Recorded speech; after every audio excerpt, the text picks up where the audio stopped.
People are asking me all the time at the market, what do I do with this? How do I cook it? What do you like to do with it? Constantly getting asked. So what I decided to do was start to show you guys what we do with it around here, how we get down. This is gonna be the #1. So my plan is to have people like you come through and do some cooking for us. You can cook your favorite meals or whatever it is that I can source or whatever it is that I can grow for you. More than likely, I'll be doing a lot of cooking myself too, because you guys gotta get down here and all. You don't have to be a chef. However, today we have one. And if you are a chef, I want you down here too, because we gotta show people how to get down. You know what I'm saying? All this stuff, man, can be done for you. You could do this at the heart. So anyway, we got my friend Chef Samuel coming through today to do some little pairing of beautiful excellence. I'm sure it's gonna be a cornucopia of just color and flavor. It's gonna be beautiful and delicious. I can't wait. I'm gonna start rambling. I'm gonna take a little sip of my coffee here, and then we're gonna go harvest because I got a list. Sip.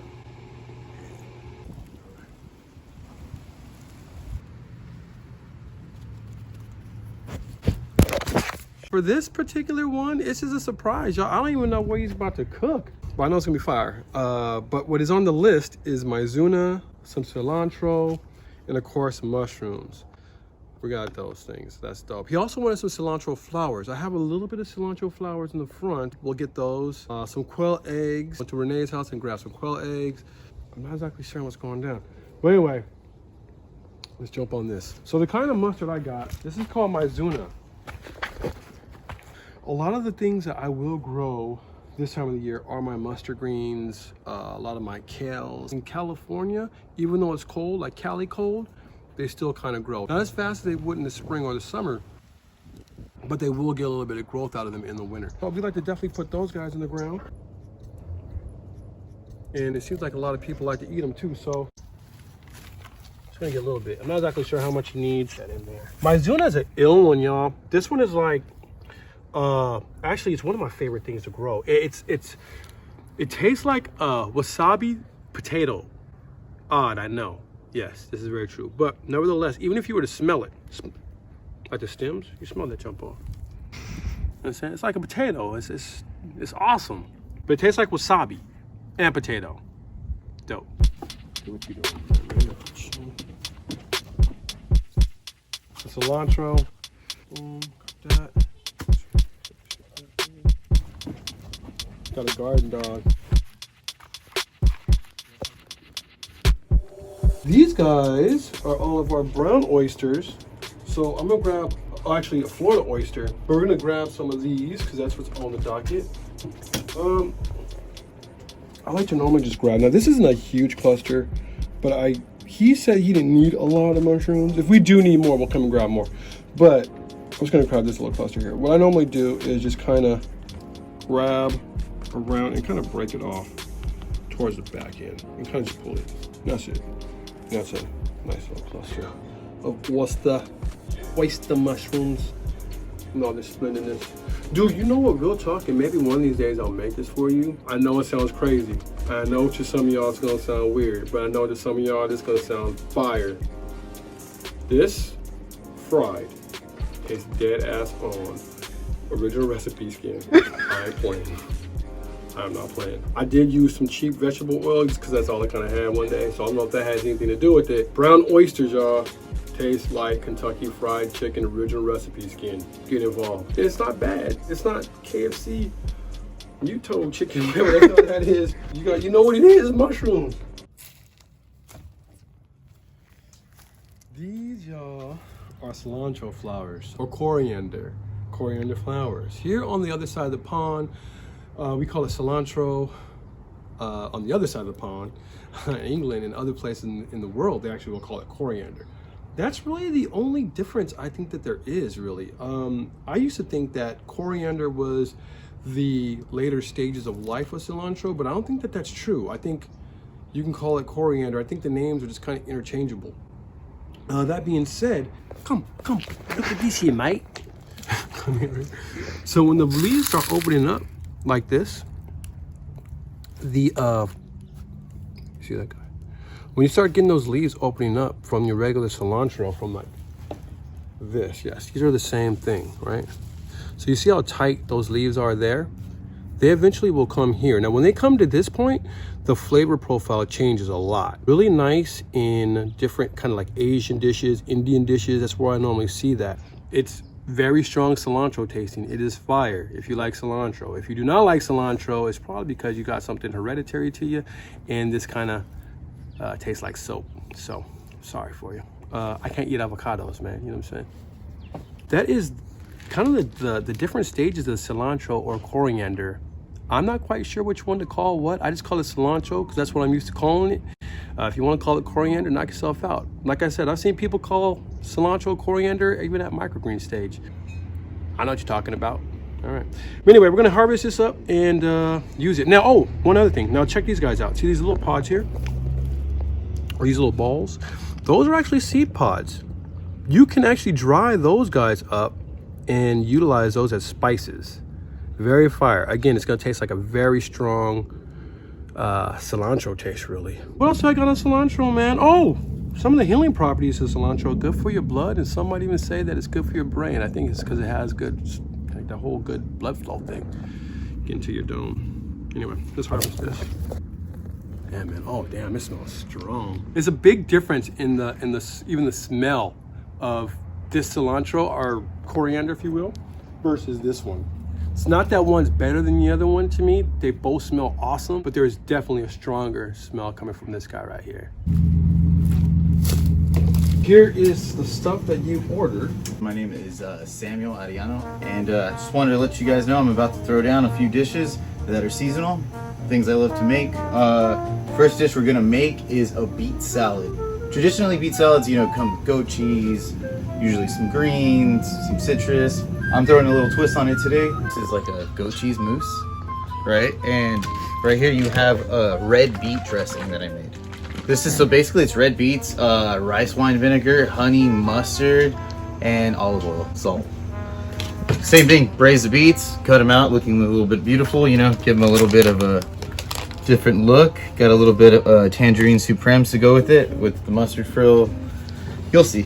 So, man, what's going down? What's happening? Not much, man. Just been trying to keep as busy as I possibly can during a pandemic. Okay. It's how do we keep busy during everything being closed, right? Being completely flipped around. I mean, the industry that we all knew and love is on, you know, totally on its back. And not only that, but it's been abandoned, right, sadly to say, by our government. And right, you know, I've had a lot of friends, a lot of chefs struggling and fighting as hard as they can to keep going. You know, and which is awesome. You know, that no matter what, they're still trying to persevere towards staying alive, man. I mean, what else can you possibly do? It's kind of one of those things that's kind of like, at this point, here we are type situation, like what you were just kind of saying. I never thought in a million years I would see the food industry impacted in the way it has. I know. I agree with you 110%. I mean, I remember just always thinking like, there's always going to be work. Right. Always. There's always going to be work. It's never like people got to stress about. It's more like, when can I get a day off? True. You know, and now it's like people are struggling to even figure out like where to go next. Like, right. Where do I go? Like, how do I work? Right. You know, what place is open? What's hiring? You know, right. It's sad to say, like a lot of guys are just struggling. Like I said, man, here we are. Hopefully, you know, within this new year, things get better, right, and we can persevere towards a different aspect and a different feeling. You know, I think with that too, it's been a lot of time for people to really start exploring a lot of just different things that was kind of on the docket for them, like ideas in terms of business where they're like, oh shoot, maybe I can try this one day. Maybe I should be able to, or, you know, I would like to be able to do X one of these days, you know? And what COVID did, I know for me, was allow me to kind of get a lot of that kind of stuff going, you know what I mean? Trying to see the, you know, where can we fit in here if things are got to change. Very, very true. I agree with you 100% on that. What is that we can do? Something that we're all kind of just like, oh shoot, where do we go next? And I think now it's kind of like just designing that for ourselves and making it, whatever it is. Wherever we go next, we're going to be making it. So And it's very true because I feel the same way. Yeah, because like you said, nobody's gonna come to save me, man. This is totally up to us.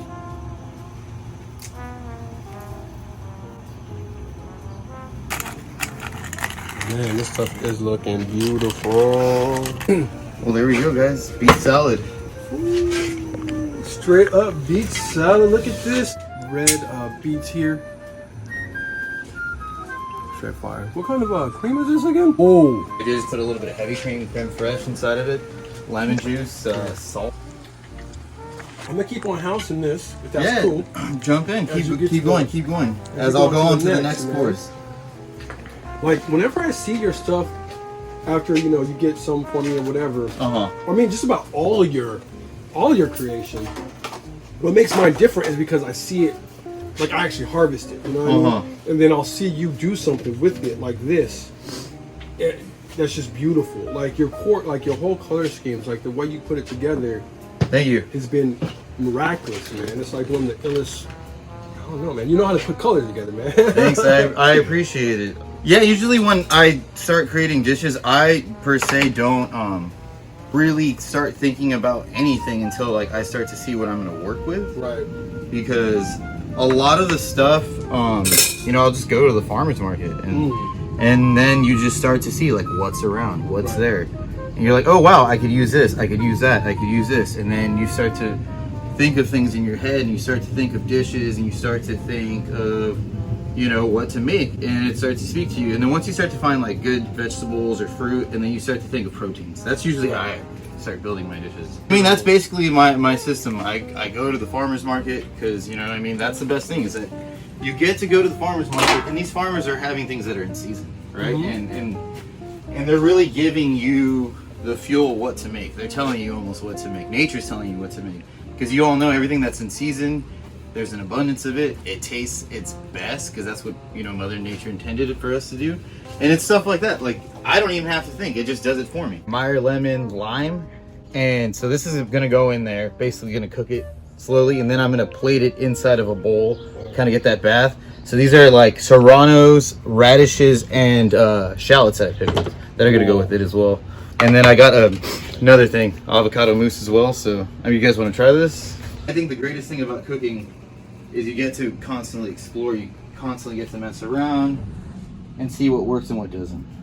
Right. And sometimes you put things together that you would think, oh, this is never gonna work, and it does. Right. Growing up, like my mom was working 2 jobs, she was never home, and kind of like I said, out of necessity, I felt like I had to take the wing and start cooking. You know, I sucked at first, obviously. But me and my brother, we just kept on taking turns and cooking, and it was, for me, I started to grow a passion for it. And I think even in high school, having like home ec, right, for the first time, and I was like, wow, there's more than just what I know how to do, right? And then you start to really find out like what the world of food is and like the culinary industry, and it's insane. It really is. It's probably like one of the craziest things that I remember when I first went to culinary school, and I was like, holy crap, like there's so much stuff. Right.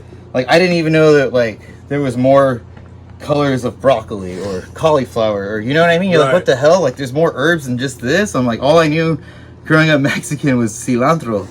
It's one of those things that you do trip out on. You really see how great, you know, the world is and nature is, and I think it's such a cool thing. I mean, I honestly don't ever regret any of the choices I've made working in this industry. It's definitely not an easy industry, I can tell you that. It's not an industry that will allow you to be lazy.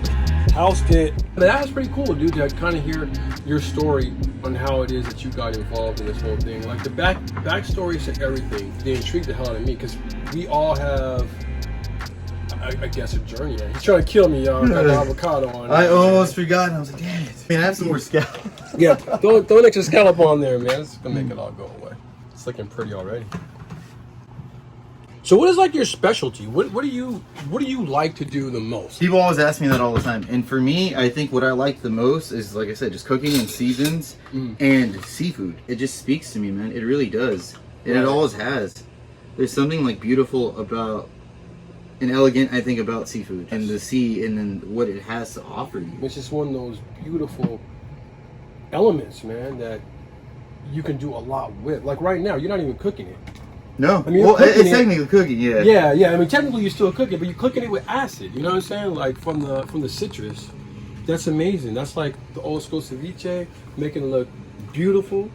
You know what I mean? This is like amazing. So right now, what you're about to eat, we have scallop crudo. So like I said, it's in a Meyer lemon, carrot, orange, and lime bath. And so in the actual like broth, I went ahead and just put a little bit of salt. So that's gonna help basically cook and cure the scallop. Got you. Greenhouse is straight smelling low key like a restaurant right now. I'm like just so stumped that this is actually even going down back here. This is something that I've been wanting to do now for a while. Like I've envisioned it. So you're on the maiden voyage right now, Samuel.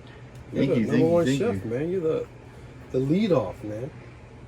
Thank you for coming through. No, thank you for inviting me. I appreciate it. Like, well, this is me. That's it. You ready to rock and roll? That's all she wrote. Some awesome scallop, cara. What is exactly the name of this? It's a crudo. Crudo. It's Crudo. Crudo. Yeah, crudo. It's like an Italian ceviche. Out here in the garden, I'm learning new dishes. What? You learning dishes? I'm learning dishes? Hold on. Let's do this. We'll try to get everything represented. We got some of the cilantro on there. Yeah, some of the cilantro flower, the blossoms, some of the scallop. I'm kind of staying. I even got a little bit of the avocado, y'all. Don't even play games. I got a little bit of avocado on here. I got a little bit of an allergy, you know what I'm saying? Fine. People know what to do if I start flipping around. Got EpiPen in the car. EpiPens and cars. Let's go, man.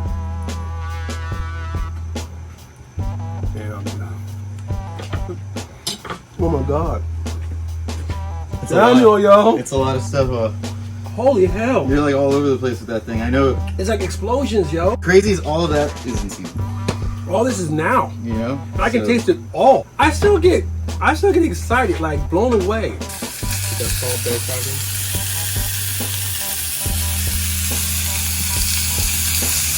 And what is it that you're drizzling on the That food, is a man? chimichurri. Ooh. So chimichurri usually just consists of minced parsley, minced garlic, lemon juice, chili flakes, and olive oil. Just give it a nice, mixture. You got nothing but fire happening out here, y'all. I'm still eating this. Deliciousness. I get all the pickling. This is fire. It's kind of hard for me not to eat the second plate as I'm already on the first plate. Down there, man. Digging it? Wow. Should I drink this? No, you are supposed to drink. You didn't let this go. Yes, so I was gonna say, please drink it. Tastes like a fire. Like if lemonade somehow or another could be like, I don't know, man. That's what that was. Super fire. Yeah, it's got a really good mixture because you got all that like citrusy notes, but then you get that like pickle, right? That acid. That it's just like all over the place. That's what I'm saying. It's like probably one of the most refreshing dishes. This is a flat iron steak, by the way. This meat is from West Coast Pine. Really good friends of mine. Damn, y'all. Oh, I can't believe the greenhouse is smelling like this right now. This is, I can't wait to just cook that cute more now. That's gonna be delicious. I've been doing strictly private chef things, I want to say probably for like the last 2 years. No kidding. Yeah. Prior to that, yes, I was working in a restaurant in Los Angeles called Alexander Steakhouse. I was a sous chef there. I worked in restaurants, majority of my life. I happened to just stumble upon, the whole private chef gig, and I can't even complain. Right. It gives you so much like leeway, so much like time that you could do stuff. Like you would never be able to work Monday through Friday, working in a restaurant. That would never be a thing. Luckily, I've been able to do that and spend more time with my family. I'm gonna go ahead and let this bad boy rest. I like literally just get the pan hot enough to like get it in there. Quail eggs, right? Yes, sir. A lot of people don't know what to do with them, the quail eggs. I treat them exactly like eggs. Right. Fry them up. Do you taste anything different with them? Is it like any kind of a little different gaminess. flavors. That's about it. I would Yeah. say like only a little bit of gaminess. Right. Nothing more than that. Have you ever had balut? Dude, balut. That's just weird. Man, I Not have gonna not lie. been able to. I have not been able to get my head wrapped around balut. It's one of those ones that I seen too young as a kid, and I think it just messed my head up, man. I don't Dude, know. I remember I tried it in culinary school, and I Right. was like, damn, this thing's weird, right? You see the embryo and the feathers, and you're kind of just like, damn, I really don't know if I want to eat this.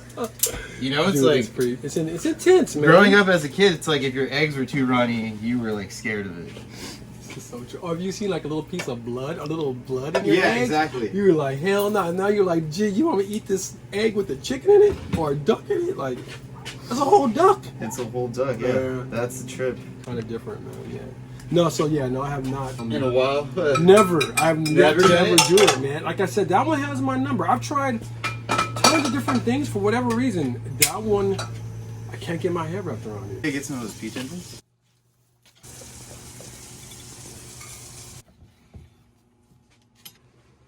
Mushroom, the potato.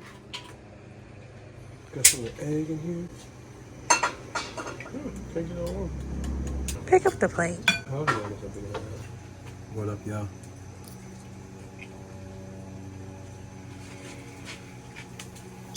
Super fire, man.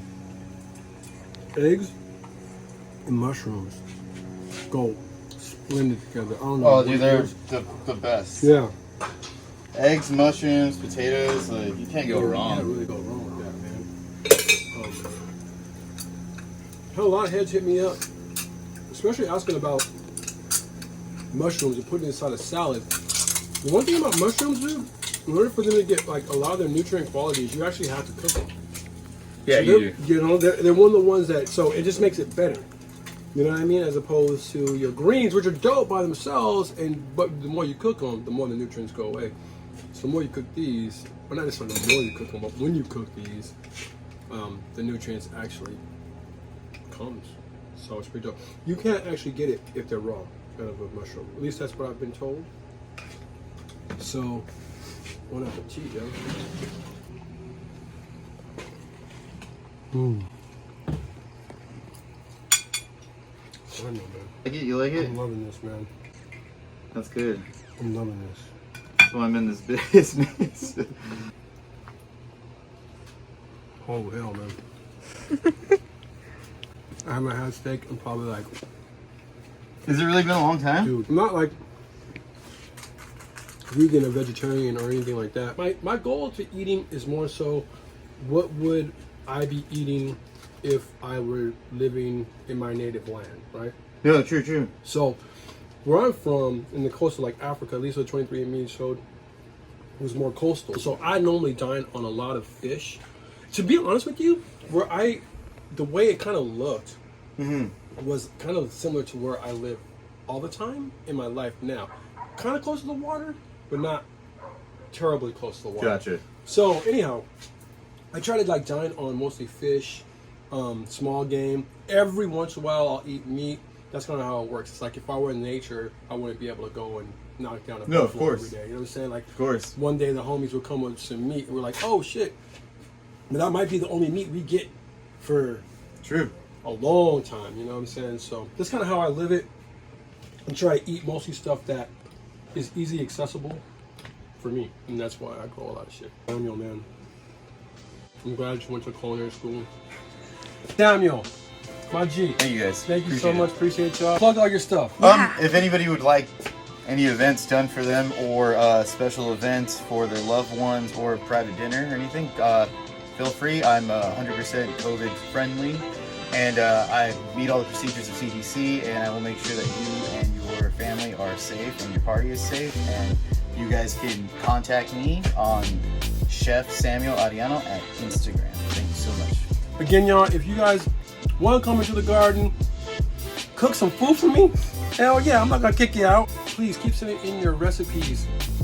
Send in whatever you guys think is good. I would love to post them and see what's happening. But now we're making it live, so if you want to do it live, come on out too. Samuel, I can't thank you enough. Yeah, oh yeah, there's another thing too. All this is perfect for COVID. That's one thing I want to get at is having somebody come in and not only prepare your food, you can see exactly where the food came from, you know exactly where that food was in the food. For those of you guys that want to, you know, really start beefing up your immunities, your immune system like that, give yourself a break. You know what I'm saying? Have my man come out and get it in for you. You know what I'm saying? If you can't do it, have a professional do it for you. Anyway, I'm rambling. I'm gonna talk to y'all in a second. Peace.